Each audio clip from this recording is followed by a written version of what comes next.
당신한테 할 얘기가 있어. 배에 타고 나가서 이야기하자. 바다 한가운데 갑자기 나타난 그 여자 미정. 그리고 태수의 차가운 눈빛으로 옥분아, 미안해. 하지만 이렇게 하는 게 모두에게 좋아. 안 돼! 여보! 믿을 수 없는 상황이 펼쳐집니다. 차가운 바닷물이 몸을 덮쳤습니다. 과연 옥부는 어떻게 되었을까요? 33년 부부가 이럴 수가 있을까요? 오늘 이야기 시작 전에 여러분의 한 번 클릭이 제게 큰 응원이 됩니다. 구독과 좋아요 부탁드립니다. 부산 영도 바닷가 마을, 이른 새벽 안개가 회색빛 바다 위로 자욱하게 피어오르고 있었습니다. 파도가 방파제에 부딪히는 소리가 규칙적으로 들려오는 가운데 정옥부는 어제와 똑같은 시간에 눈을 떴습니다. 58세의 옥분에게 새벽 4시 30분은 30년 넘게 지켜온 신성한 시간이었죠. 낡은 손목시계 알람이 울리기도 전에 저절로 몸이 일어나는 습관, 이제는 뼛속 깊이 배어 있었습니다. 또 하루가 시작되네. 옥부는 작은 한숨을 내쉬며 조심스럽게 이불을 개었습니다. 옆자리에서는 남편 박태수가 거친 숨소리를 내며 잠들어 있었죠. 62세의 태수는 예전부터 잠이 깊었지만 요즘에는 잠꼬대까지 하는 날이 많아졌습니다. 가끔 미안해, 정말 미안해라는 말을 중얼거려서 옥분을 깜짝 놀라게 했죠. 누구에게 미안하다는 건지 물어봐도 꿈 얘기야. 신경 쓰지 말라며 대충 넘어갔습니다. 옥부는 슬리퍼를 신고 조심스럽게 침실을 나왔습니다. 복도를 지나며 벽에 걸린 가족 사진들을 바라보았죠. 결혼 초기부터 지금까지의 모습들이 시간 순서대로 걸려 있었습니다. 젊은 시절 바닷가에서 찍은 사진 속 태수는 옥분의 어깨에 손을 올리고 환하게 웃고 있었습니다. 그때는 정말 행복했었죠. 부엌에 들어서자 익숙한 공간이 옥분을 반겨주었습니다. 30년을 써온 낡은 싱크대와 가스레인지, 곳곳에 생긴 작은 흠집들까지도 이제는 소중한 추억이 되어 있었습니다. 주전자에 물을 받아 가스레인지 위에 올려놓고 끓기를 기다리는 동안 창문 너머로 보이는 어묵 공장의 모습이 눈에 들어왔습니다. 새벽 어둠 속에서도 익숙한 건물의 실루엣이 선명했죠. 정말 오래됐구나. 옥부는 감회에 젖어 중얼거렸습니다. 25살 새댁일 때 태수와 함께 빈손으로 시작한 사업이었습니다. 처음에는 평수도 제대로 안 되는 허름한 창고에서 어묵 서너 개 만들어 새벽 시장에 내다 팔던 때가 엊그제 같았죠. 손에 물집이 잡히도록 반죽을 치고 뜨거운 기름에 튀기다가 팔뚝에 화상을 입기도 했지만 그때는 모든 게 행복했습니다. 태수와 함께 꿈을 키워나간다는 생각에 힘든 줄도 몰랐거든요. 당신, 우리 언젠가는 부산에서 제일 유명한 어묵집 만들어보자. 젊은 태수가 했던 말이 귓가에 생생했습니다. 그때 태수의 눈에는 꿈과 희망이 가득했었죠. 그때까지 내가 옥분이 든든한 버팀목이 되어줄게. 그 약속을 지키기 위해 태수는 새벽부터 밤늦게까지 일했고 옥분도 뒤처지지 않으려고 최선을 다했습니다. 지금은 마을에서 제법 알아주는 규모가 되었습니다. 부산 시내 대형마트 4곳과 정식 계약을 맺고 있고 동네 맛집들도 단골 거래처가 되었죠. 직원도 6명이나 두고 있었고 월 매출도 꽤 괜찮은 편이었습니다. 옥부는 누구보다 성실하게 일했고 마을 사람들도 인정해 주었습니다. 옥분이만큼 믿음직스러운 사람도 없다. 저런 아내 두면 남자가 복 받는다. 정옥분 사장님은 인품이 참 좋아라는 말들을 들을 때마다 가슴이 뿌듯했죠. 물이 보글보글 끓자 옥부는 보리차를 우려내기 시작했습니다. 태수가 좋아하는 진한 보리차였습니다. 33년 동안 단 한 번도 빠뜨린 적이 없었죠. 보리향이 부엌에 은은하게 퍼지면서 옥분의 마음도 따뜻해졌습니다. 이런 작은 것 하나하나가 사랑의 표현이라고 생각했거든요. 결혼 초기에 시어머니가 가르쳐준 비법이기도 했습니다. 며느리야, 남자는 작은 정성에 마음이 움직이는 법이야. 매일 정성껏 차 한 잔 끓여주면 그게 바로 사랑이란다. 하지만 요즘 태수의 모습은 예전과 확연히 달랐습니다. 퇴근 시간이 들쑥날쑥해졌고 집에 돌아와도 말수가 현저히 줄었습니다. 예전에는 하루 있었던 일들을 재미있게 얘기해주곤 했는데 이제는 피곤해 죽겠다는 말만 반복했죠. 저녁 식사 때도 휴대전화만 들여다보며 밥을 급하게 먹고 안방으로 들어가 버렸습니다. 옥분이 오늘 어떤 일이 있었는지 얘기해 보세요라고 물어봐도 별일 없었어. 그냥 바빴어라는 성의 없는 대답뿐이었습니다. 더 의심스러운 건 태수의 외모 변화였습니다. 예전에는 공장 일을 하니까 작업복 차림으로 대충 입고 나갔는데 요즘에는 머리에 왁스까지 발라서 번들번들하게 만들고 나가는 날이 많아졌습니다. 새 셔츠도 몇 벌 사더니 요즘 거래처 미팅이 많아서 그래라고 둘러댔죠. 옥분이 빨래를 하다 보면 낯선 향수 냄새가 배어있는 날도 있었습니다. 달콤하고 진한 여성용 향수 냄새였는데 태수는 향수를 쓰는 사람이 아니었거든요. 혹시 술자리에서 옮겨온 냄새겠지. 옥분은 애써 자신을 달랬습니다. 요즘 태수가 늦게 들어오는 날이면 소주 냄새를 풍기는 일이 많았거든요. 예전에는 술을 거의 안 마시던 사람이었는데 언제부터인가 얼굴을 붉히고 비틀거리며 들어오기 시작했습니다. 사업하다 보면 술자리가 많아지는 법이지라고 스스로를 납득시키려 했지만 마음 한구석의 불안감은 쉽게 가라앉지 않았습니다. 거실에 놓인 결혼사진을 바라보며 옥분은 깊은 한숨을 내쉬었습니다. 33년 전 20살 간 넘은 신부의 모습이 애틋했죠. 순백의 웨딩드레스를 입고 수줍게 웃고 있는 자신과 옥분을 바라보는 태수의 눈빛이 그렇게 따뜻할 수가 없었습니다. 평생 당신만 바라보고 살겠습니다. 절대 다른 여자는 쳐다보지도 않을게요라고 속삭이던 태수의 음성이 귓가에 생생했죠. 지금의 태수는 옥분과 눈도 제대로 마주치지 않았습니다. 시간이 흘러 오전 6시가 되자 옥분은 침실로 가서 태수를 깨웠습니다. 여보, 일어나세요. 아침 차려놨어요. 태수는 귀찮다는 듯 벌떡 일어나더니 세수도 대충 하고 식탁에 앉았습니다. 옥분이 새벽부터 정성껏 끓인 북어국과 김치, 계란 후라이, 그리고 태수가 좋아하는 김구이까지 정갈하게 차려져 있었지만 태수는 어김없이 휴대전화만 바라보며 밥을 먹기 시작했습니다. 휴대전화 화면을 보는 태수의 표정이 묘했습니다.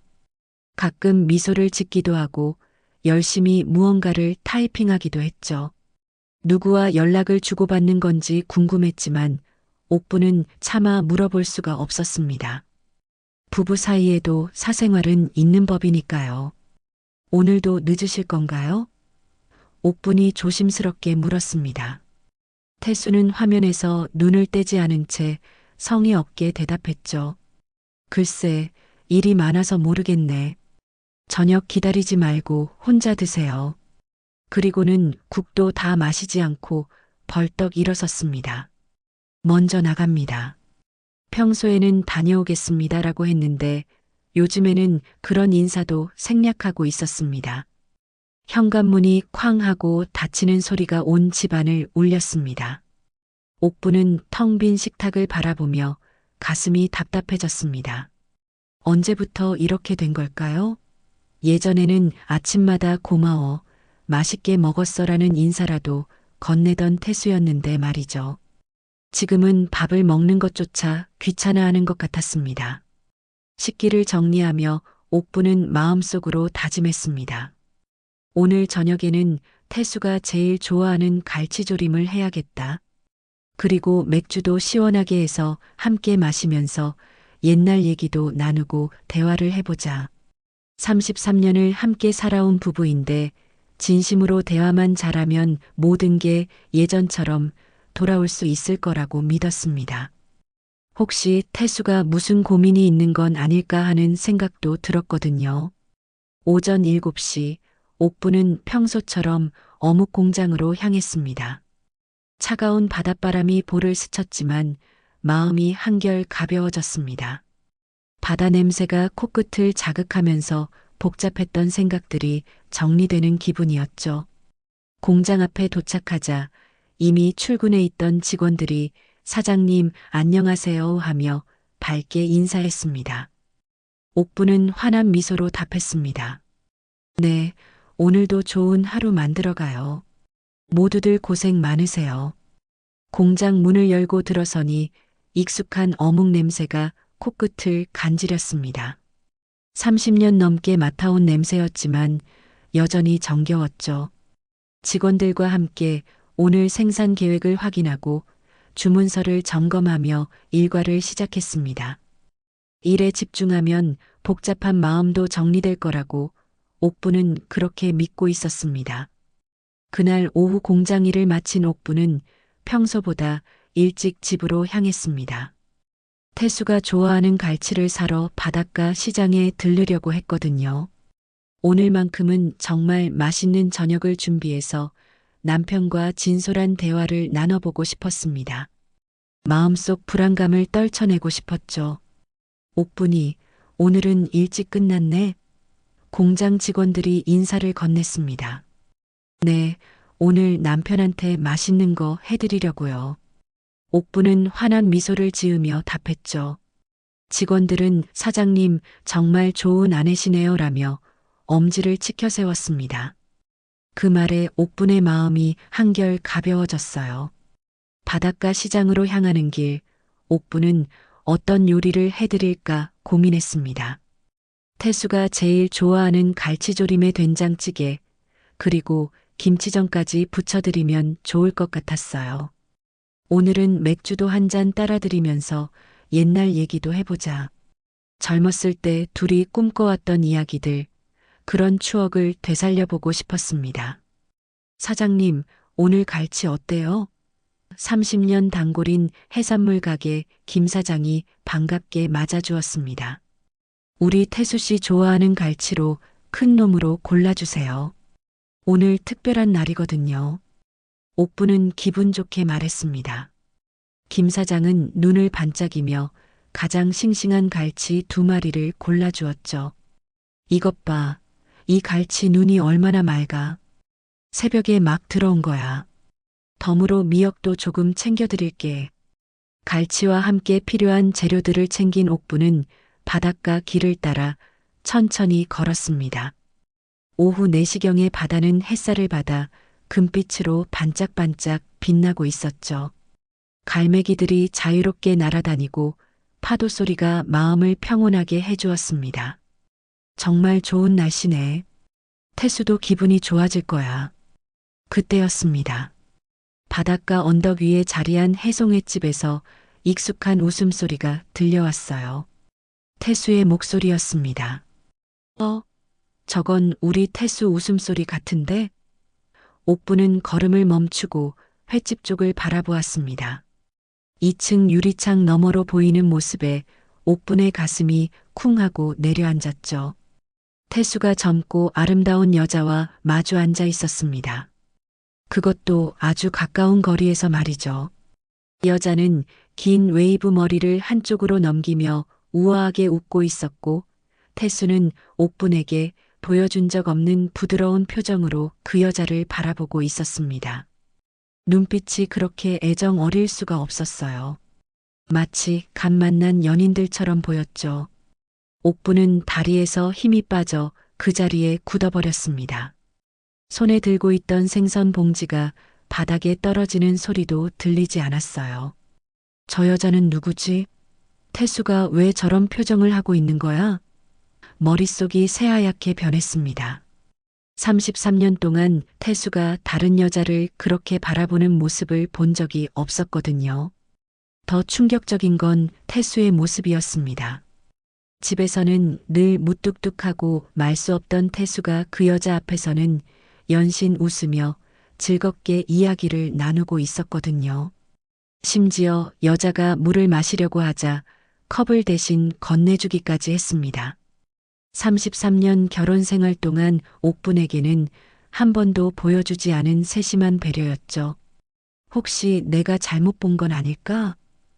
옥분은 눈을 비비고 다시 바라보았습니다. 하지만 틀림없었어요. 새 셔츠를 말끔하게 입고 머리에 왁스까지 발라서 단정하게 차려입은 태수가 낯선 여자와 다정하게 대화를 나누고 있었습니다. 여자는 40대 초반으로 보였는데 화장도 정교하게 하고 명품으로 보이는 핸드백까지 든 세련된 모습이었어요. 그 순간 옥분의 머릿속에 지난 몇 달간의 의심들이 퍼즐 맞추듯 들어맞기 시작했습니다. 태수의 변화된 외모, 늦어지는 퇴근 시간, 셔츠에 배어있던 낯선 여자 향수 냄새, 그리고 점점 줄어드는 대화와 관심. 모든 게 명확하게 설명이 되었죠. 그래서 나에게 관심이 없어진 거구나. 저런 젊고 예쁜 여자가 있으니까. 가슴이 답답하고 숨이 막혔습니다. 옥부는 가로등에 몸을 기댔어요. 33년 동안 한 번도 의심해 본 적 없던 남편이 이렇게 다른 여자와 미래를 즐기고 있다니. 내가 뭘 잘못했길래 평생 태수만 보고 살았는데, 다른 남자는 쳐다보지도 않고 살았는데, 눈시울이 뜨거워졌지만 옥부는 눈물을 꾹 참았어요. 길거리에서 우는 꼴을 보이고 싶지 않았거든요. 그때 태수와 여자가 자리에서 일어서는 게 보였습니다. 여자가 핸드백을 챙기자 태수가 재킷까지 정성스럽게 들어주었어요. 옥분이 감기에 걸려 누워있을 때도 물 한 잔 떠주지 않던 태수가 말이죠. 두 사람은 횟집을 나와서 바닷가 산책로 쪽으로 나란히 걸어갔습니다. 옥분은 몸을 숨기며 조심스럽게 뒤따라갔습니다. 산책로에서 두 사람은 더욱 친밀해 보였습니다.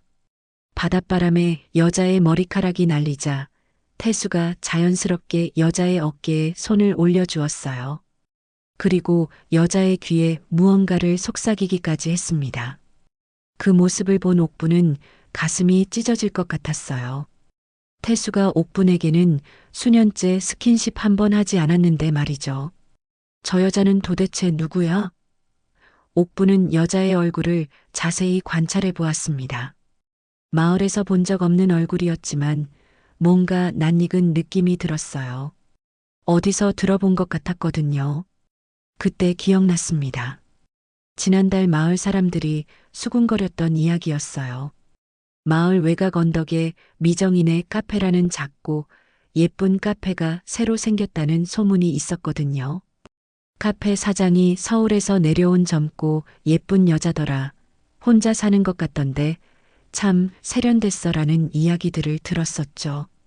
그래, 윤미정이라고 했나? 저 여자가 그 카페 사장이구나. 두 사람은 30분 정도 산책을 한 후 다시 횟집 주차장으로 돌아왔습니다. 태수의 회색 승용차가 주차되어 있는 곳이었어요. 헤어지기 전에 태수가 미정의 두 손을 잡고 무언가를 진지하게 말하는 모습까지 보였습니다.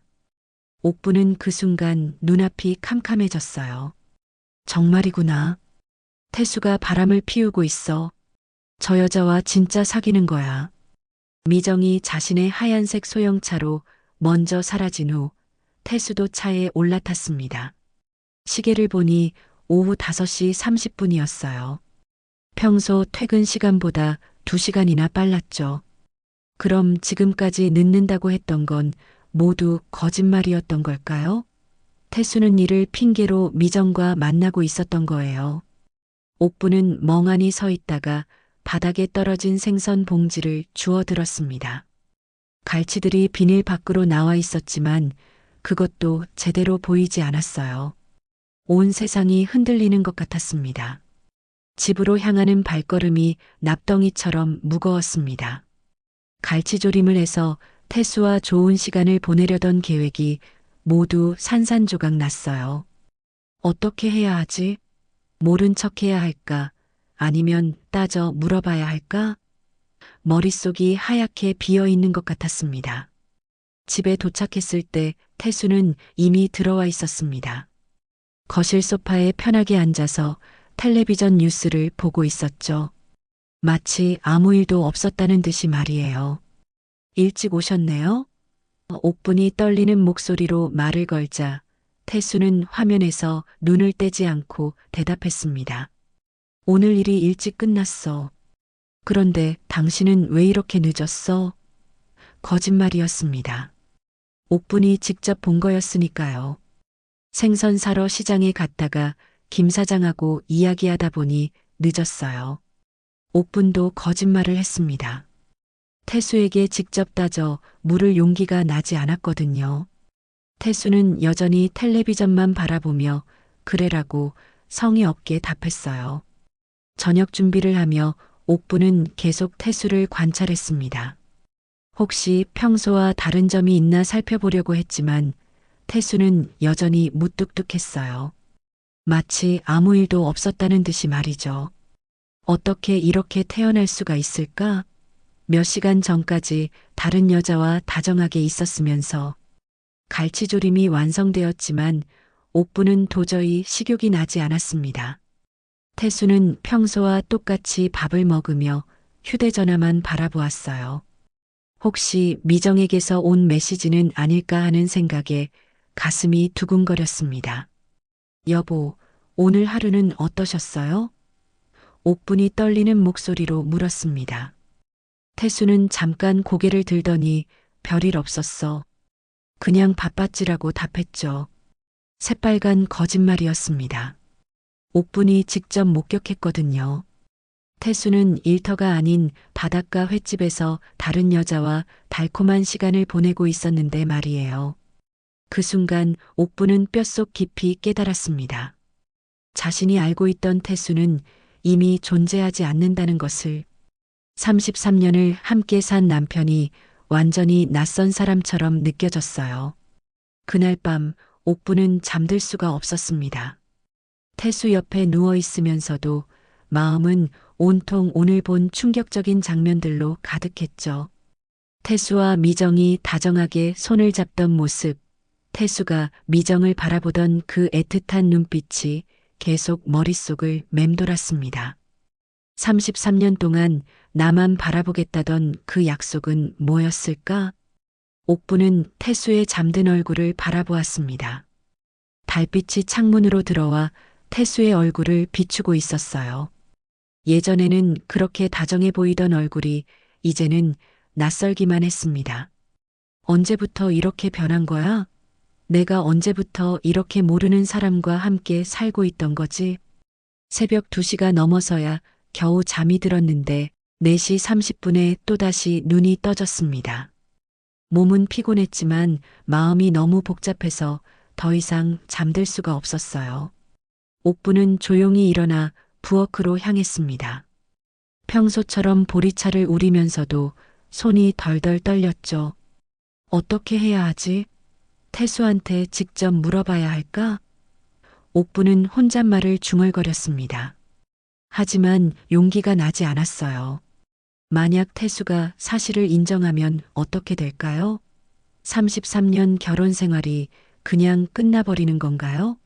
아니야, 혹시 내가 오해한 것일 수도 있어. 그냥 사업상 만난 거일지도 모르잖아. 그날 하루 종일 옥분은 마음을 정하지 못했습니다. 공장에서 일을 하면서도 계속 태수 생각만 났어요. 직원들이 사장님, 오늘 안색이 안 좋으시네요 라고 걱정해 주었지만 옥분은 괜찮습니다 하고 억지 웃음만 지었죠. 저녁에 집으로 돌아오니 태수가 평소보다 일찍 와 있었습니다. 거실에서 뉴스를 보고 있던 태수가 옥분을 보더니 갑자기 말을 꺼냈어요. 옥분아, 오늘 시간 있어? 왜요? 옥분이 조심스럽게 물었습니다. 태수가 먼저 말을 거는 게 얼마만인지 기억도 안 날 정도였거든요. 당신한테 할 얘기가 있어. 중요한 얘기야. 옥분의 가슴이 두근거리기 시작했습니다. 혹시 어제 내가 본 걸 태수가 알고 있는 건 아닐까? 아니면 미정과의 관계를 고백하려는 건가? 하지만 한편으로는 기대도 되었어요. 태수가 잘못을 인정하고 다시 예전처럼 돌아오겠다고 할지도 모르니까요. 어떤 얘기인데요? 옥분이 물었습니다. 태수는 잠깐 망설이더니 말했습니다. 집에서 하기엔 좀 그래. 바닷가로 나가자. 배 타고 나가서 이야기하면 좋을 것 같아. 배요? 갑자기 왜 배를? 옥분은 의아했습니다. 태수는 평소에 배를 타자고 한 적이 없었거든요. 바다낚시도 별로 좋아하지 않았고요. 그냥 오랜만에 둘이서 바다 구경도 할 겸 해서 예전에 신혼 때처럼 말이야. 옥분은 마음이 복잡했습니다. 한편으로는 태수가 예전처럼 둘만의 시간을 갖자고 하니까 기뻤지만 다른 한편으로는 뭔가 이상한 기분이 들었어요. 신혼 때의 기억을 되살려서 우리 관계를 회복해 보자는 뜻일까? 알았어요. 그럼 언제 나갈까요? 옥분이 답하자 태수는 안도하는 표정을 지었습니다. 오늘 저녁에 나가자. 해질 무렵에 바닷바람도 시원하고 좋을 거야. 저녁 7시 태수와 옥분은 집에서 가까운 선착장으로 향했습니다. 태수가 미리 예약해둔 작은 낚싯배가 기다리고 있었어요. 선장은 태수와 아는 사이인 것 같았습니다. 태수 씨, 오랜만이네. 부인분과 함께 오셨구만. 네, 오늘 둘이서 바다 구경 좀 하려고요. 태수가 답했습니다. 옥분은 태수의 표정을 살펴보았지만 별다른 이상한 점은 없어 보였어요. 오히려 평소보다 친절한 것 같았습니다. 배가 선착장을 떠나 바다 한가운데로 나아갔습니다. 해가 서서히 지고 있어서 바다가 붉은 빛으로 물들어가고 있었죠. 정말 오랜만에 바다에 나왔네요. 옥분이 말하자 태수도 고개를 끄덕였습니다. 그러게, 우리 신혼 때 이후로 처음인 것 같아. 30분 정도 바다를 달린 후 배는 한적한 곳에서 멈췄습니다. 사방이 온통 바다뿐이었어요. 선장이 낚시하시려면 여기가 좋습니다라고 말했지만 태수는 낚시 장비에는 관심이 없어 보였습니다. 그래서 무슨 얘기를 하려고 했어요? 옥분이 물었습니다. 태수는 잠깐 침묵하더니 입을 열었어요. 옥분아, 사실 내가 그때였습니다. 갑자기 또 다른 배가 다가오는 게 보였어요. 작은 모터보트였는데 그 배에서 누군가가 손을 흔들고 있었습니다. 가까이 와보니 웬 여자였어요. 옥분이 자세히 보니 어제 본 그 여자, 윤미정이었습니다. 어머, 저 여자가 왜 여기에? 미정의 배가 옆에 바짝 붙자 태수가 일어났습니다. 미정 씨, 왔구나. 태수의 목소리가 갑자기 달라졌어요. 어제 횟집에서 봤던 그 부드러운 톤이었습니다. 옥분은 순간 등골이 서늘해졌죠. 태수 씨, 부인분이 여기 계시네요. 미정이 옥분을 바라보며 인사를 건넸습니다. 하지만 그 미소가 어쩐지 차갑게 느껴졌어요. 안녕하세요. 저는 윤미정이라고 해요. 옥분은 어떻게 대답해야 할지 몰랐습니다. 어제 본 일이 떠올라서 마음이 복잡했거든요. 네. 안녕하세요. 옥분은 겨우 인사만 했습니다. 태수가 갑자기 진지한 표정이 되었습니다. 옥분아, 사실 내가 오늘 할 얘기가 있다고 했잖아. 미정 씨도 함께 들어야 할 얘기야. 무슨 소리예요? 옥분은 불안감이 밀려왔습니다. 태수와 미정이 함께 자신에게 할 말이 있다는 게 이상했어요. 두 사람이 서로 눈짓을 주고받는 것도 보였고요. 옥분아, 미안해. 태수가 갑자기 말했습니다. 나도 이렇게 하고 싶지 않았는데. 어쩔 수 없어. 뭐가 어쩔 수 없다는 거예요? 옥분이 소리쳤습니다. 순간 태수와 미정이 동시에 움직였어요. 태수가 옥분의 팔을 잡고 미정이 다른 쪽 팔을 붙잡았습니다. 뭐 하는 거예요? 놓아요. 옥분이 소리쳤지만 두 사람은 듣지 않았습니다. 오히려 옥분을 배난간 쪽으로 끌어당겼어요. 여보, 정신 차려. 뭐 하는 거야? 옥분이 절규했습니다. 하지만 태수의 눈빛은 이미 차가워져 있었어요. 마치 낯선 사람을 보는 것 같았습니다. 미안해, 옥분아. 하지만 이렇게 하는 게 모두에게 좋아. 태수가 말했습니다. 그 순간 옥분은 깨달았어요. 이건 미리 계획된 일이었다는 것을. 태수와 미정이 함께 자신을 없애려고 한다는 것을 말이죠. 안 돼, 여보. 옥분이 마지막으로 소리쳤습니다. 하지만 다음 순간 옥분의 몸은 차가운 바닷물 속으로 떨어졌어요. 물이 코와 입으로 들어왔고 숨이 막혔습니다. 바닷물에 빠진 옥분은 필사적으로 손을 저었습니다. 살려주세요. 하지만 배는 이미 멀어지고 있었어요.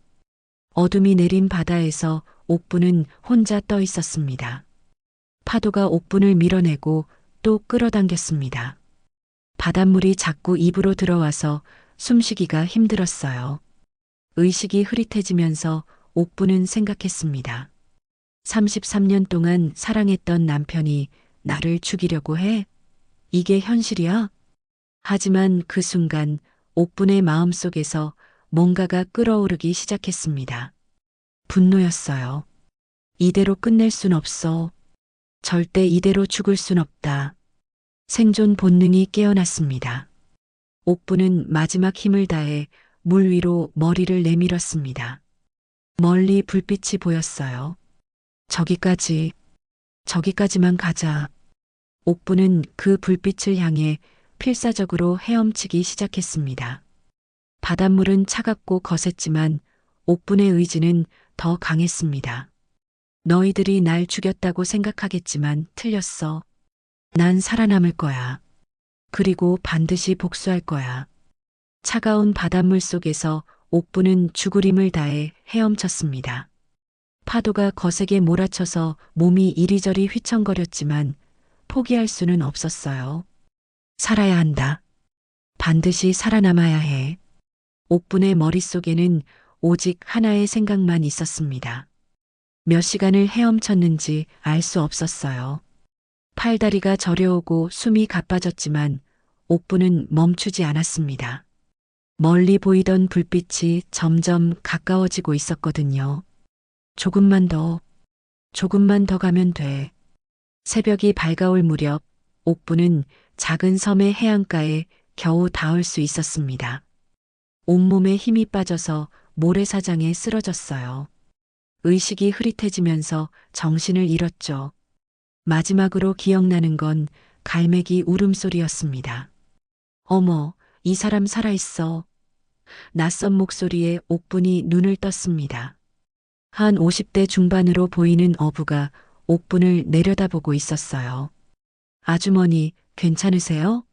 여기서 뭘 하고 계셨어요? 옥분은 입술이 바짝 말라서 말이 나오지 않았습니다. 어부는 급히 물을 가져다 주었고 옥분은 간신히 목을 축였어요. 저는 목소리가 쉬어서 제대로 말이 안 나왔습니다. 천천히 하세요. 일단 우리 집으로 가서 따뜻하게 해드릴게요. 어부는 친절하게 옥분을 부축해서 자신의 집으로 데려갔습니다.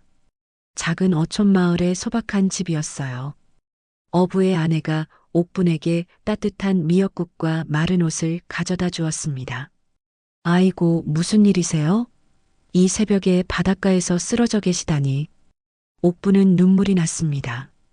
낯선 사람들의 따뜻한 마음 때문이었죠. 저 배에서 떨어졌어요. 옥분은 간신히 말을 꺼냈습니다. 하지만 태수와 미정이 자신을 밀어넣었다는 사실은 차마 말할 수 없었어요. 누가 믿어주겠습니까? 실수로 물에 빠져서 여기까지 떠내려왔어요. 어부 부부는 의심하지 않고 옥분을 정성껏 돌봐주었습니다. 부산 영도에서 오셨다고요? 여기는 가덕도예요. 꽤 멀리 떠내려 오셨네요. 정말 기적이에요. 이틀 동안 어부댁에서 몸을 추스른 옥부는 집으로 돌아가고 싶었습니다. 태수와 직접 맞서고 싶었어요. 왜 그런 짓을 했는지 따져 물어보겠어. 하지만 몸이 완전히 회복되지 않아서 조금 더 기다려야 했습니다. 사흘째 되는 날, 어부가 부산에서 온 신문을 가져왔습니다. 아주머니, 혹시 이 기사 보세요. 영도에서 여자분이 바다에 빠져 실종됐다는 기사가 있네요.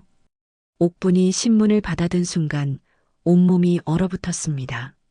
신문 일면에 자신의 사진이 크게 실려 있었거든요.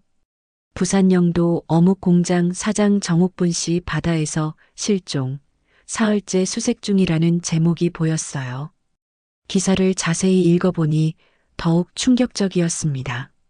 태수가 경찰에 신고했다고 나와 있었어요. 아내가 저녁에 바닷가 산책을 나간다고 하더니 돌아오지 않았다고 진술했다는 내용이었죠. 완전한 거짓말이었습니다. 이상하네요. 남편분이 신고하셨다는데 아주머니는 배에서 떨어졌다고 하셨잖아요. 어부가 의아해했습니다. 옥부는 어떻게 대답해야 할지 몰랐어요. 진실을 말하기에는 너무 충격적이었거든요. 다음 날 더 충격적인 소식을 들었습니다. 마을 사람이 어부집에 들러서 한 말이었어요. 영도에서 실종됐던 어묵공장 사장님 시신이 바다에서 발견됐대요. 오늘 장례식 한다더라고요. 옥부는 그 말을 듣고 거의 기절할 뻔했습니다. 시신이 발견됐다고요? 그럼 지금 장례식을 하고 있다는 거예요? 말이 안 되는 상황이었어요. 옥부는 멀쩡히 살아있는데 자신의 장례식이 치러지고 있다니. 아저씨, 부탁이 있어요. 저를 영도까지 데려다 주실 수 있나요? 옥부는 간절하게 부탁했습니다. 어부는 망설였지만 옥분의 절박한 표정을 보고 승낙했어요. 그날 오후 옥부는 어부의 배를 타고 영도로 향했습니다. 마음이 복잡했어요. 자신이 죽었다고 발표된 상황에서 어떻게 해야 할지 몰랐거든요. 태수는 뭘 생각하고 있는 거야? 정말로 내가 죽었다고 믿고 있는 건가? 영도에 도착한 옥부는 멀리서 자신의 집을 바라보았습니다. 집 앞에 조문객들이 많이 모여 있었어요. 검은 리본과 흰 국화꽃으로 장식된 장례식장의 모습이 보였습니다. 정말로 옥분의 장례식이 진행되고 있었어요. 옥분은 조심스럽게 집 근처로 다가갔습니다. 마을 사람들이 모여서 이야기하는 소리가 들렸어요. 참 안 됐어. 옥분이가 그렇게 좋은 사람이었는데. 태수 씨도 많이 힘들어 하시더라고. 하루아침에 아내를 잃었으니까. 그때 집안에서 나오는 태수의 모습이 보였습니다. 검은 양복을 입고 상주 완장을 찬 태수가 조문객들에게 인사를 하고 있었어요. 고맙습니다. 옥분이가 좋아했던 분들이 이렇게 와주셔서. 태수의 목소리가 슬픔에 젖어 있었습니다. 옥분은 충격을 받았어요. 태수가 정말로 슬퍼하는 것 같았거든요. 혹시 태수도 내가 정말 죽었다고 생각하는 건 아닐까? 그날 밤 일이 사고였던 걸까? 하지만 다음 순간 본 광경에 옥분의 생각이 완전히 바뀌었습니다. 미정이 상복을 입고 태수 옆에서 조문객들을 맞이하고 있었거든요. 마치 태수의 가족인 것처럼 자연스럽게 행동하고 있었어요. 더 충격적인 건 미정의 표정이었습니다. 슬픔을 가장하고 있었지만 가끔씩 미소를 짓는 모습이 보였거든요. 특히 조문객들이 보지 않을 때 태수와 눈을 마주치며 의미심장한 표정을 짓곤 했어요. 옥부는 모든 걸 깨달았습니다. 태수와 미정이 계획적으로 자신을 제거하려 했다는 것을, 그리고 지금도 자신이 죽었다고 믿고 안심하고 있다는 것을 말이죠. 이 사람들이 진짜로 날 죽이려고 했구나. 장례식장에서 나온 한 아주머니가 말하는 소리가 들렸습니다. 그런데 참 신기하다. 미정 씨가 이렇게 도와주시다니. 원래 옥분이하고 친하지도 않았는데. 그러게 말이야. 갑자기 나타나서 장례 준비를 다 해주시더라고. 옥분의 분노가 끌어올랐습니다. 미정이 자신의 자리를 차지하려고 했다는 게 명백했거든요. 심지어 장례식까지 주도하면서 마을 사람들에게 좋은 인상을 심어주려 하고 있었어요. 저녁이 되자 조문객들이 하나둘 돌아갔습니다. 태수와 미정만 집에 남아 있었어요. 옥부는 몰래 집 뒤쪽으로 돌아가서 창문으로 두 사람의 모습을 지켜보았습니다. 태수와 미정은 거실에서 대화를 나누고 있었습니다. 옥분이 있을 때는 절대 보지 못했던 친밀한 모습이었어요. 미정이 태수의 어깨에 손을 올리고 태수가 미정의 손을 잡는 모습까지 보였습니다. 이제 걱정 없겠네. 옥분이가 완전히 사라졌으니까. 미정의 목소리가 창문 너머로 들렸어요.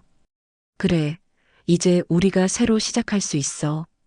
공장도 내 명의로 바꾸고 이 집도 정리하면 돼. 태수의 대답도 들렸습니다. 미안해, 미정아. 이런 식으로 해야 했어서. 하지만 이게 최선이었어. 옥분이는 절대 이혼해주지 않을 사람이었거든. 옥분은 분노로 온몸이 떨렸습니다. 자신을 33년 동안 사랑한다고 했던 남편이 새로운 여자와 함께 자신의 죽음을 계획했다는 사실이 믿어지지 않았어요. 더군다나 지금 자신의 장례식 날 밤에 그런 이야기를 하고 있다니. 옥부는 주먹을 꽉 쥐었습니다. 좋아, 너희들이 그렇게 나오는 거구나. 나를 죽었다고 생각하고 안심하고 있지? 하지만 잘못 생각했어. 나는 살아있고 이제부터 복수를 시작할 거야. 그날 밤 옥부는 집으로 돌아가지 않고 근처 여관에 몸을 숨겼습니다. 세상 사람들은 정옥분이 죽었다고 알고 있었지만 진짜 정옥분은 복수를 위해 다시 태어나고 있었습니다.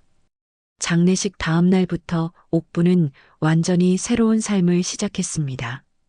부산 시내서면 근처의 낡은 고시원에 방을 얻었어요. 6평 남짓한 작은 공간이었지만 옥분에게는 새로운 출발점이었습니다.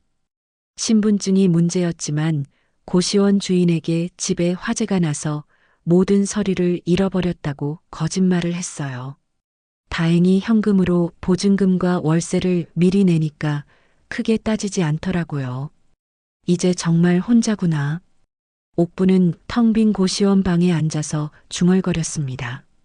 33년 동안 살았던 넓고 편안한 집을 떠나서 이런 좁은 공간에서 새로 시작해야 한다는 현실이 막막했어요.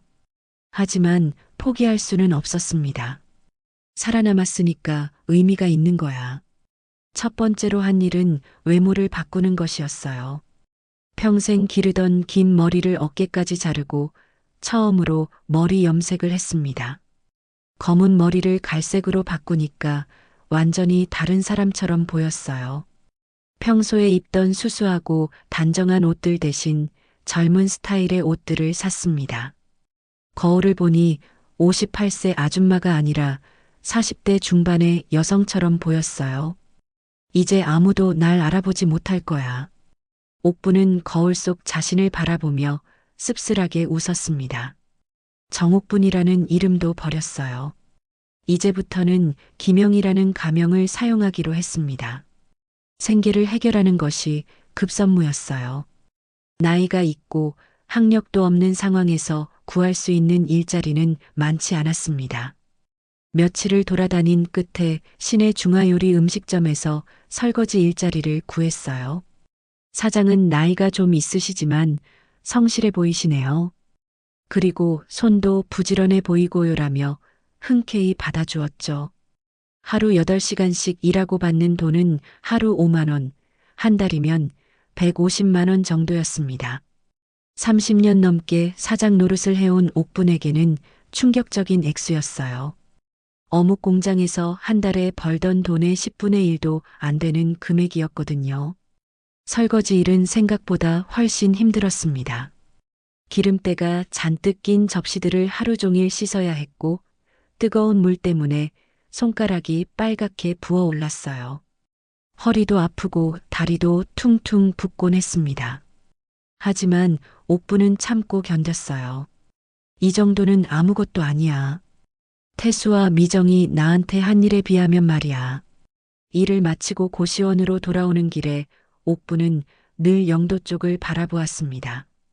자신이 30년 넘게 살았던 집과 어묵 공장이 있는 곳이었거든요. 저 사람들이 지금 뭘 하고 있을까? 내 자리에서 편안하게 살고 있겠지. 그럴 때마다 분노가 치밀어 올랐어요. 일주일 후 옥부는 충격적인 소식을 들었습니다. 음식점에서 같이 일하는 이술래 아주머니가 가져온 지역 신문에서였어요. 어머, 영희 씨, 이것 좀 봐요.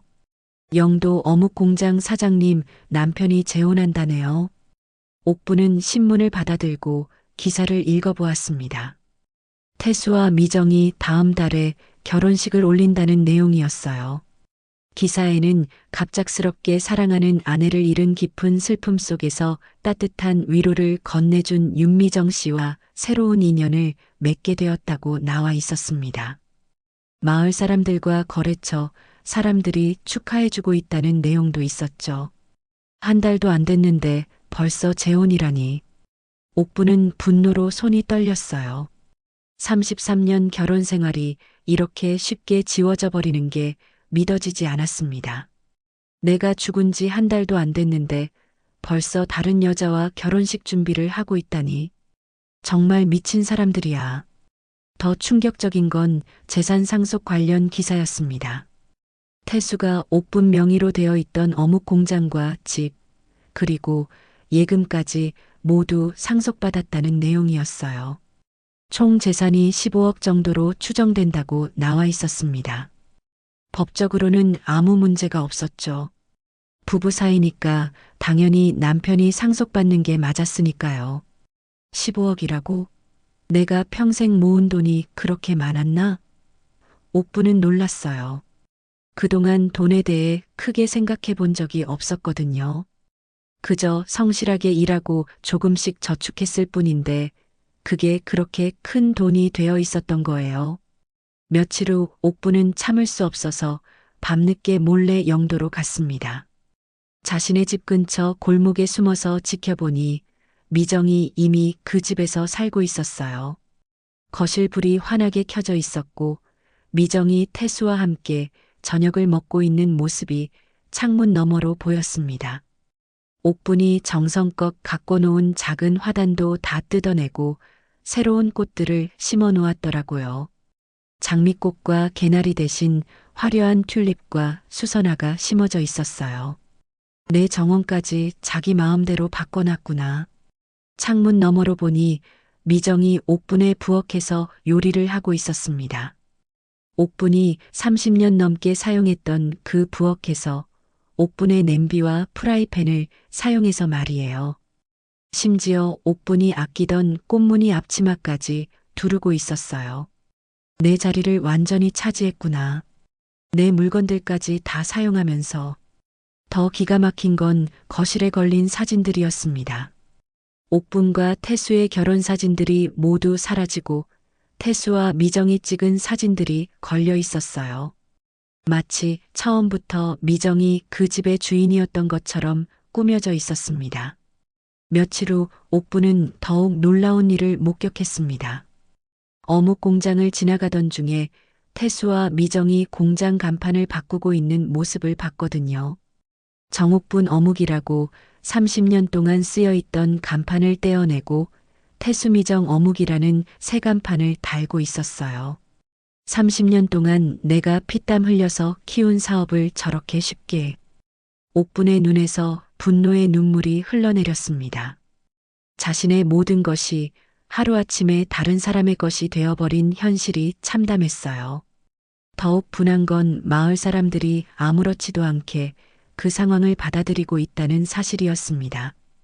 그런데 며칠 후 예상치 못한 일이 벌어졌습니다. 영도에서 옥분을 닮은 여자를 봤다는 소문이 돌기 시작한 거예요. 옥분이 몰래 집 근처를 돌아다니면서 누군가에게 목격된 것 같았어요. 처음에는 죽은 사람을 닮은 사람을 봤다는 정도였습니다. 하지만 점점 소문이 구체적으로 변했어요. 정옥분이 살아있는 것 같다. 밤에 집 근처에서 정옥분을 봤다는 이야기까지 나돌기 시작했죠. 심지어 옥분이 귀신이 되어서 나타났다는 무서운 이야기도 생겼어요. 이순례 아주머니도 그 소문을 들려주었습니다. 영희 씨, 신기한 일이 있다네요. 영도에서 죽었다는 어묵공장 사장님이 살아있다는 소문이 돌고 있어요. 누군가가 밤에 봤다는 거예요. 옥부는 이 소문을 듣고 한편으로는 조심해야겠다고 생각했지만 다른 한편으로는 희망도 느꼈어요. 사람들이 내가 살아있다고 생각하기 시작했구나. 좋아. 이제 조금씩 진실을 알려나가자. 하지만 일주일 후 옥분에게 정말로 위험한 순간이 찾아왔습니다. 시내에서 일을 마치고 고시원으로 돌아가던 저녁 8시경이었어요. 뒤에서 따라오는 차의 기척을 느꼈습니다. 옥분이 뒤돌아보니 태수의 회색 승용차였어요. 옥분은 심장이 빨리 뛰기 시작했습니다. 급히 골목길로 숨어들었어요. 차에서 태수와 미정이 내리는 소리가 들렸습니다. 여기 어디 있다고 했지? 태수의 목소리였습니다. 확실해? 정말 옥분이 살아있다는 거야? 내가 직접 봤다니까. 분명히 정옥분이었어. 미정의 목소리가 들렸어요. 머리 스타일은 바뀌었지만 걸음걸이랑 뒷모습은 틀림없더라고. 우리가 바다에 빠뜨린 그 여자 맞아. 옥분은 등골이 오싹해졌습니다. 태수와 미정이 자신을 찾고 있다는 걸 깨달았거든요. 그것도 좋은 의도가 아니라 위험한 목적으로 말이에요. 이번에는 확실히 처리해야 해. 태수가 차가운 목소리로 말했습니다. 한 번 실패했으니까 두 번째는 완벽하게 해야 돼. 만약 옥분이 살아서 돌아오면 우리는 끝장이야. 재산도 다 돌려줘야 하고 살인미수로 감옥에 갈 수도 있어. 그래, 이번에는 흔적도 남기면 안 돼. 미정이 동의했어요. 아무도 모르게 조용히 처리해야 해. 완전히 사라지게 만들어야 돼. 옥부는 숨을 죽이고 어둠 속에 숨어 있었습니다. 두 사람의 대화가 생생히 들렸거든요. 자신을 다시 죽이려고 구체적으로 계획하고 있다는 게 너무나 명확했어요. 30분 정도 지나서야 태수와 미정의 차가 사라졌습니다. 옥부는 그제야 안도의 한숨을 쉬었지만 온몸이 식은 땀으로 젖어 있었어요. 고시원으로 돌아온 옥부는 밤새 잠들 수 없었습니다. 태수와 미정이 자신을 찾고 있다는 사실이 무서웠어요. 더욱 섬뜩한 건 두 사람이 자신을 완전히 제거하려고 계획하고 있다는 점이었습니다. 이번에는 정말로 위험해졌구나. 다음 날 아침 옥부는 중요한 결심을 했습니다. 더 이상 숨어서만 지낼 수는 없다고 생각했거든요. 하지만 무작정 나서기에는 너무 위험했어요. 뭔가 확실한 증거가 필요했습니다. 태수와 미정이 나를 죽이려 했다는 증거를 찾아야 해. 그래야 사람들이 믿어줄 거야. 옥부는 혼잣말을 중얼거렸습니다. 하지만 그것은 쉬운 일이 아니었어요. 이미 한 달이 지났고 두 사람도 조심스럽게 행동하고 있을 테니까요. 며칠 후 옥부는 예상치 못한 기회를 얻었습니다. 음식점에서 일하던 중 영도에서 온 손님이 이야기하는 걸 들었거든요. 요즘 영도에서 이상한 일이 많이 생기네. 죽었다는 어묵공장 사장님이 살아서 돌아다닌다는 소문도 있고. 정말요? 그런 일이 있나요? 옥분이 관심 있는 척하며 물었습니다. 손님은 더 구체적인 이야기를 해주었어요. 태수 씨 부부도 많이 불안해하더라고. 요즘 밤에 집 주변을 계속 돌아다니면서 뭔가를 찾는 것 같던데. 옥부는 가슴이 두근거렸습니다. 태수와 미정이 불안해한다는 건 자신에게 유리한 상황이었거든요. 사람들이 의심하기 시작했구나. 좋아. 이제 조금 더 적극적으로 나서보자. 그날 밤 옥부는 다시 영도로 향했습니다. 이번에는 단순히 지켜보는 게 아니라 뭔가 행동을 취하려고 했어요. 태수와 미정의 대화를 엿듣거나 혹시 증거가 될 만한 걸 찾을 수 있을지도 모르니까요. 자정이 넘어서 집 근처에 도착했을 때 다행히 집안 불이 꺼져 있었습니다. 두 사람이 잠든 것 같았어요. 옥부는 조심스럽게 집 뒷마당으로 들어갔습니다. 30년 동안 살았던 집이라 구조를 훤히 알고 있었거든요. 뒷문 근처에 숨어서 기다리던 중 갑자기 집안에서 소리가 들렸습니다. 태수와 미정이 심야에 무슨 대화를 나누고 있었어요. 옥부는 더 가까이 다가가서 귀를 기울였습니다. 정말 옥분이 살아있는 게 맞을까? 미정의 불안한 목소리가 들렸어요. 요즘 마을 사람들이 자꾸 이상한 얘기를 해서 신경이 쓰여. 그럴 리가 있나? 우리가 직접 바다에 빠뜨렸는데. 태수가 답했습니다. 하지만 혹시 모르니까 확인해 봐야겠어. 만약 정말로 살아있다면. 그럼 어떻게 할 거야? 미정이 물었습니다. 이번에는 확실히 처리해야지. 흔적도 남기지 않고. 태수의 목소리가 차갑게 변했어요.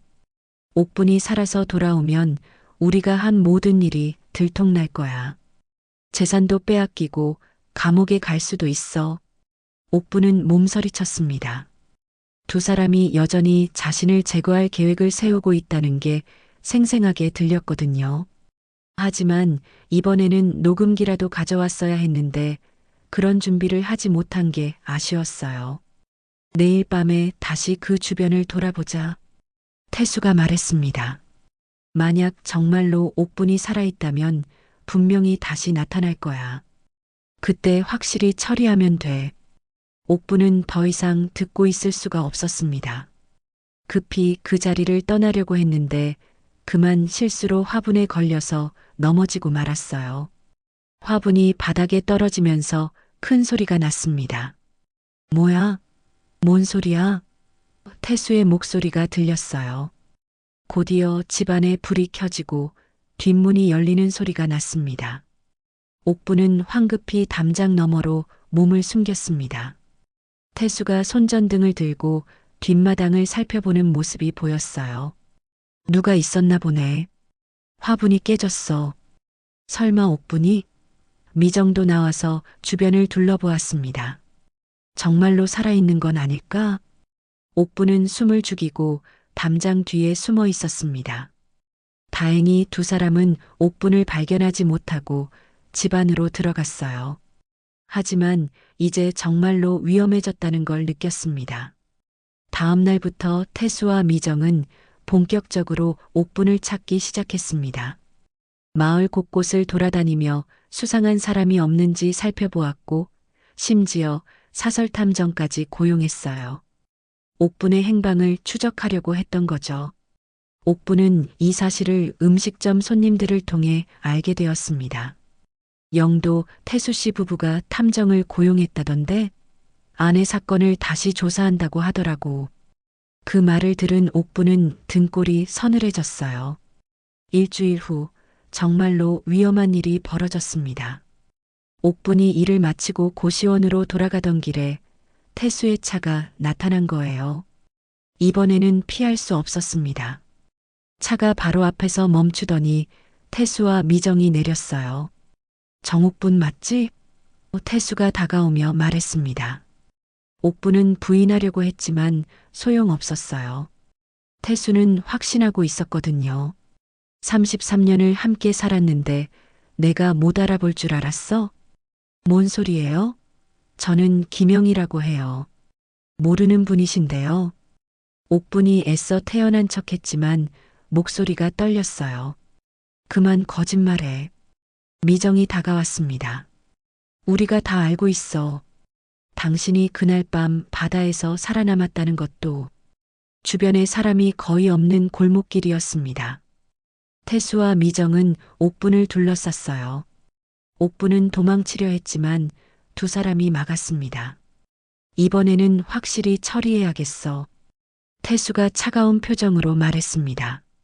첫 번째는 실수였지만 두 번째는 그렇지 않을 거야. 여기서요? 옥분이 소리쳤습니다. 사람들이 볼 거예요. 걱정 마. 아무도 없는 곳으로 갈 테니까. 미정이 섬뜩하게 웃었어요. 두 사람은 옥분을 억지로 차에 태우려고 했습니다. 옥분은 필사적으로 저항했습니다. 도와주세요. 살려주세요. 하지만 인적이 드문 골목이라 아무도 듣지 못했어요. 그때였습니다. 갑자기 골목 입구에서 자동차 헤드라이트가 비춰왔어요. 누군가가 다가오고 있었습니다. 태수와 미정은 놀라서 잠깐 손을 놓았어요. 옥분은 그 틈을 놓치지 않고 도망쳤습니다. 전력으로 달려서 큰 길로 나왔어요. 태수와 미정도 뒤따라왔지만 사람들이 많은 곳에서는 함부로 행동할 수 없었습니다. 다음번에는 이렇게 쉽게 놓아주지 않을 거야.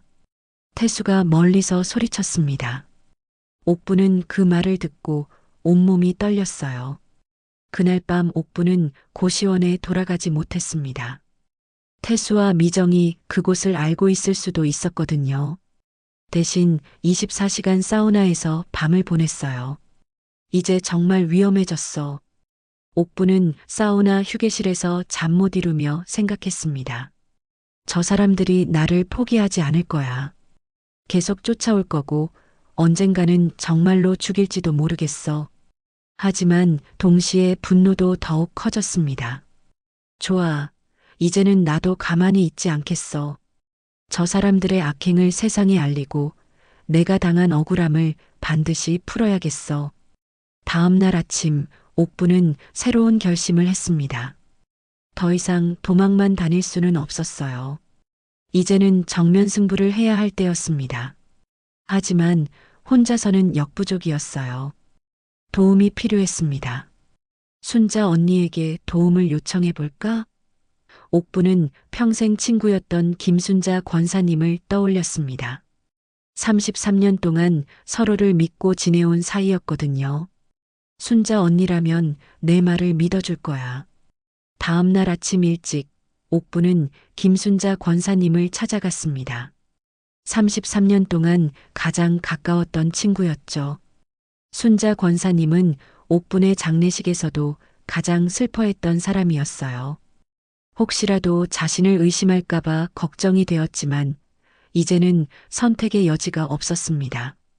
순자 언니, 옥분이 순자네 집 문을 조심스럽게 두드렸습니다.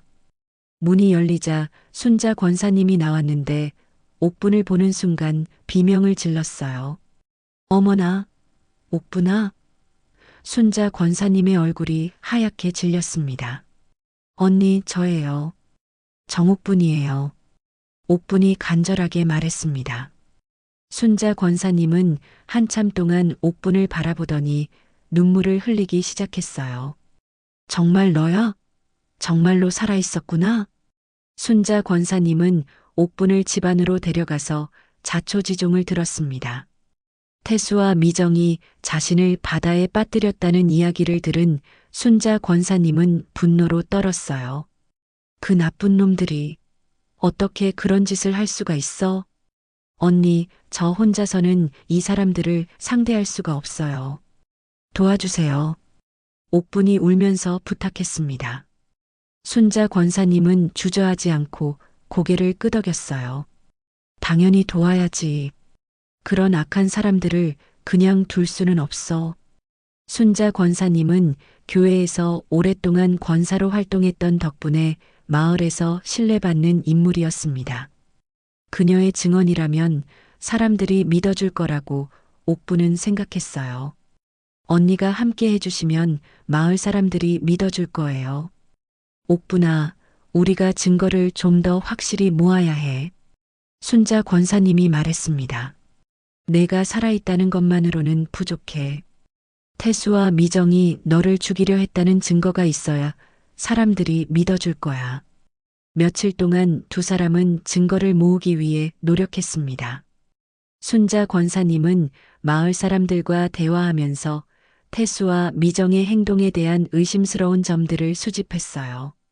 요즘 태수 부부가 밤마다 차를 타고 돌아다니더라.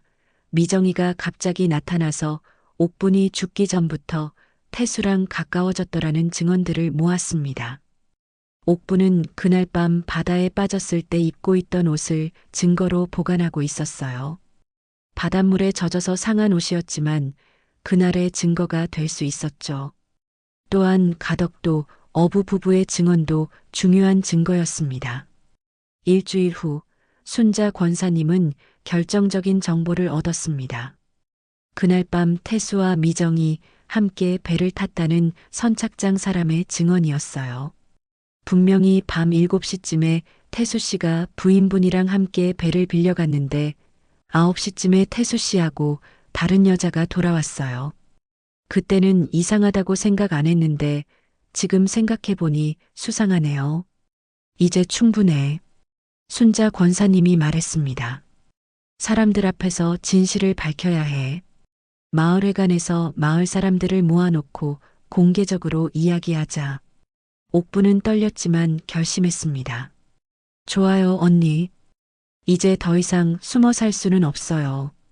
태수와 미정의 악행을 모든 사람들에게 알려야 해요. 순자 권사님은 마을 이장과 상의해서 긴급 마을 모임을 소집했습니다. 중요한 일이 있어서 마을 사람들이 모여야 한다고 공지를 냈어요. 물론 무슨 일인지는 미리 알리지 않았습니다. 그날 저녁 7시 마을회관에는 100명이 넘는 사람들이 모였습니다. 태수와 미정도 왔어요. 두 사람은 무슨 일인지 몰라서 어리둥절한 표정이었습니다. 왜 갑자기 마을 모임을 한다는 거야? 태수가 미정에게 속삭였어요. 순자 권사님이 단상에 올라가서 말을 시작했습니다.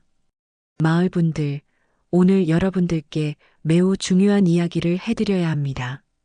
우리 마을에서 일어난 끔찍한 일에 대해서 말입니다. 사람들이 웅성거리기 시작했어요. 무슨 일이지? 뭔 끔찍한 일? 태수와 미정은 불안한 표정을 지었습니다. 얼마 전에 정옥분 사장님이 바다에서 실종되어 돌아가셨다고 알려졌습니다. 순자 권사님이 계속 말했어요.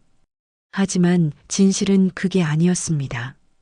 옥분이는 살아있습니다. 마을회관이 술렁거렸습니다. 사람들이 놀라서 서로를 쳐다보았어요. 태수와 미정은 얼굴이 새하얗게 변했습니다. 그게 무슨 소리예요? 태수가 벌떡 일어서서 소리쳤어요. 조용히 하시고 끝까지 들어보세요. 순자 권사님이 손을 들어 제지했습니다. 이제 진실을 밝힐 시간입니다. 옥분아 나오렴. 마을회관 뒤쪽 문이 열리면서 옥분이 천천히 걸어 들어왔습니다. 마을 사람들은 충격에 빠져서 아무 말도 할 수 없었어요. 어머나, 옥분이가 살아있네. 정말 옥분이야? 옥분은 떨리는 목소리로 말을 시작했습니다. 마을 분들, 저는 정옥분입니다.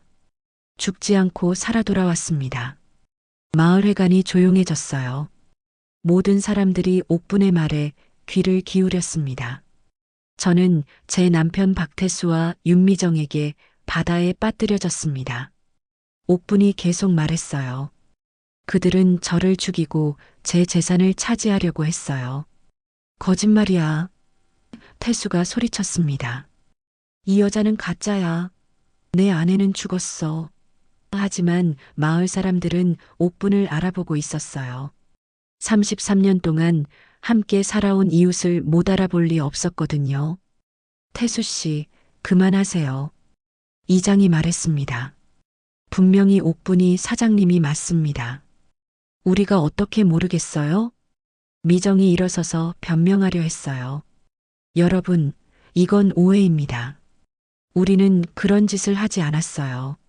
하지만 순자 권사님이 준비한 증거들을 하나씩 제시하자 미정의 얼굴은 점점 창백해졌습니다. 선착장 김 사장님께서 증언해 주셨어요. 순자 권사님이 말했습니다. 그날 밤에 태수 씨가 부인분과 함께 배를 빌렸는데 돌아올 때는 다른 여자와 함께 왔다고 하셨어요. 선착장 김 사장이 일어서서 증언했습니다. 맞습니다. 그날 밤 태수 씨하고 옥분이 사장님이 배를 빌려갔어요. 그런데 돌아올 때는 미정 씨가 함께 왔더라고요. 그때는 이상하다고 생각했는데 태수가 식은땀을 흘리며 부인했습니다. 그게 아니야. 그날 밤에 옥분이가 실수로 물에 빠진 거야. 하지만 사람들은 이미 진실을 깨닫고 있었어요. 옥분이 그날 밤의 상황을 생생하게 증언했습니다. 태수와 미정이 저를 배난간으로 밀어서 바다에 빠뜨렸어요. 저를 죽이고 제 재산을 가져가려고 했던 거예요. 거짓말하지 마. 미정이 소리쳤습니다. 증거도 없으면서. 그때 가덕도 어부 부부가 마을회관에 들어왔습니다. 순자 권사님이 미리 연락해서 부른 것이었어요. 저희가 증인입니다. 어부가 말했습니다. 이분을 바다에서 구조했어요. 그날 새벽에 해안가에서 의식을 잃고 쓰러져 있었거든요. 결정적 증거였습니다. 어부 부부의 증언까지 나오자 마을 사람들은 완전히 확신했어요.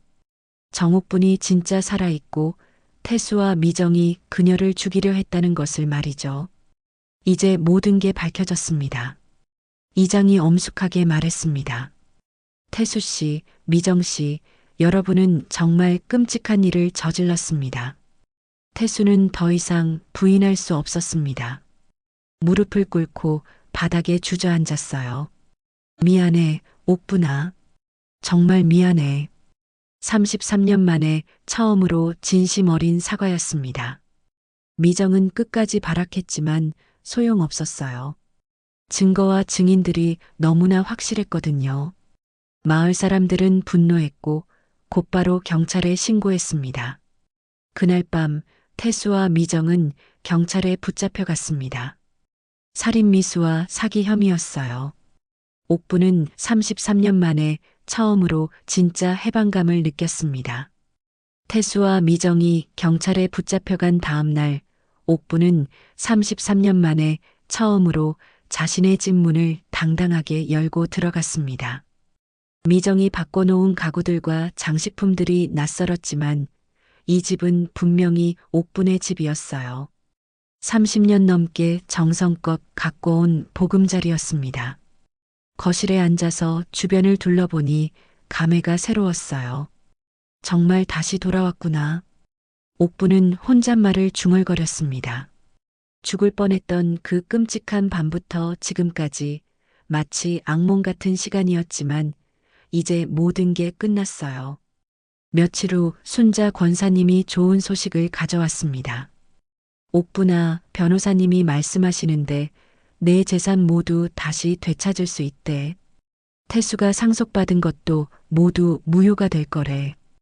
옥부는 안도의 한숨을 쉬었어요. 평생 모은 재산을 다시 되찾을 수 있다니 다행이었습니다. 그리고 태수는 살인미수와 사기죄로 15년형을 받을 것 같고 미정이는 공범으로 10년형을 받을 거래. 순자 권사님의 말에 옥부는 복잡한 심정이었어요.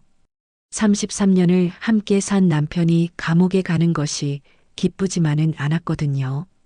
일주일 후 옥부는 어묵 공장을 다시 찾았습니다. 태수미정 어묵이라고 바뀌었던 간판은 이미 떼어내져 있었고 예전에 정옥분 어묵이라는 간판이 다시 걸려 있었어요. 마을 사람들이 도와준 것이었습니다. 공장 문을 열고 들어서니 직원들이 모두 기다리고 있었습니다. 사장님, 정말 살아계셨네요. 직원들은 옥분을 보고 눈물을 흘렸어요. 30년 넘게 함께 일해온 사람들이었거든요. 여러분, 고생 많으셨어요. 옥분도 눈물이 났습니다. 제가 없는 동안 공장을 지켜줘서 고마워요. 직원들은 태수와 미정이 공장을 운영하는 동안에도 옥분을 그리워했다고 말해 주었어요. 사장님이 돌아오실 거라고 믿고 있었어요. 가장 오래 일한 김주임이 말했습니다. 태수 씨 부부가 뭔가 이상하다고 생각했거든요. 너무 급하게 모든 걸 바꾸려고 해서요. 옥부는 그날부터 다시 공장 일에 매진했습니다. 한 달여 동안의 공백 때문에 거래처와의 관계에 문제가 생겼지만 정성껏 설명하고 사과하니까 대부분 이해해 주었어요. 정옥분 사장님의 인품을 믿고 다시 거래하겠습니다라는 말들을 들을 때마다 가슴이 뭉클했습니다. 마을 사람들의 반응도 따뜻했어요. 길에서 만날 때마다 옥분이 정말 고생했다. 다시 돌아와줘서 고맙다는 인사를 건넸습니다. 특히 할머니들은 옥분의 손을 잡고 눈물을 흘렸어요. 우리가 얼마나 걱정했는지 몰라라면서 말이죠. 하지만 모든 게 예전과 같지는 않았습니다. 33년의 결혼 생활이 끝난 것에 대한 허전함이 있었어요. 저녁에 집에 돌아와서 혼자 식사를 할 때면 쓸쓸함을 느꼈습니다. 비록 태수가 배신했지만 그래도 오랫동안 함께 살아온 사람이었거든요. 한 달 후 옥부는 특별한 결심을 했습니다. 교회에서 혼자 사는 할머니들을 위한 밑반찬 봉사를 시작하기로 한 거예요. 순자 권사님과 함께 매주 토요일마다 김치와 나물, 국을 끓여서 나눠드리는 일이었습니다. 옥분아, 내가 이런 일을 하니까 보기 좋다. 순자 권사님이 말했어요. 힘든 일을 겪고 나니까 더욱 남을 돌볼 줄 알게 됐구나. 옥분은 남을 도우면서 자신의 마음도 치유되는 걸 느꼈습니다. 어느 날 옥분은 편지 한 통을 받았습니다. 교도소에 있는 태수가 보낸 편지였어요. 처음에는 읽기 싫었지만 결국 편지를 펼쳤습니다. 옥분아, 정말 미안하다.